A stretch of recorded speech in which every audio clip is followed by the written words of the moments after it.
Supporters ni Janine, naimbierna nga ba kay OG Diaz? Bakit kaya?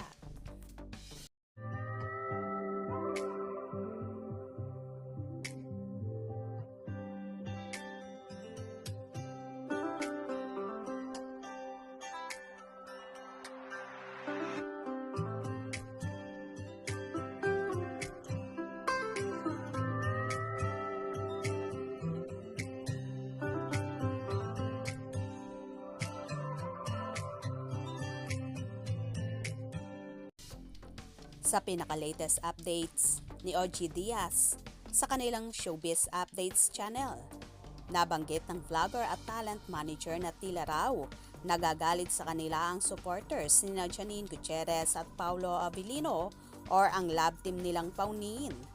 Ayon nga sa writer na porke daw ba na fan sila ng Kim Pao na tandem naman ni Kim Chiu at Paolo Avellino ay magagalit na sa kanila ang kampo at supporters ng Paunin. Sa pagpapatuloy pa ni OG, sila lang daw ay nagbabalita at wala daw silang pakialam kung anong sasabihin ng iba dahil ang mga ibinabalita nga raw nila ay galing sa kanilang mga sources. Tila hindi nga matanggap ng Paunin followers na makakimpaw ang kampo naman ni na OG Diaz. Anyway, may kumalat din daw kasi na isang blind item na ang hinala ng mga netizens ay sina Janine at Kim Chiu ang nasa blind item na yon, na ang magaling daw na actress ay nag-request sa staff at crew ng Asap Natin To na wag daw silang pagsasamahin na magpe-perform ng isang queen actress, na ayon pa nga sa ilan ay si Kimi daw ang tinutukoy dito.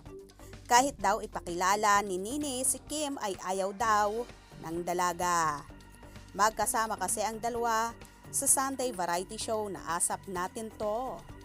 Anyway, hindi naman siguro totoo ito at hindi naman ito gagawin ni Janine na alam niyang makakasira sa imahe niya bilang host at magaling na actress. Pilit nga lang sigurong pinagsasabong sina Kim at Janine dahil nga kay Paolo Avellino. Mainit na mainit kasi ngayon ang tandem ng Kim Pao kaya lalo namang naiimbierna ang mga Paunin supporters at sinasabihan pang mang-aagaw si Chinita Princess. Well, hindi naman tayo sure kung talagang may relasyon sina Kim at Paolo. Baka naman sa big screen lang ito dahil nga lang sa kanilang love team at mainit na tinatangkilik ngayon. Kaya naman abang-abang tayo sa mga magaganap sa Paunin at Kim Pao tandem. Mga ka-scoop, anong inyong magiging reaction sa bidyong ito? Comment below.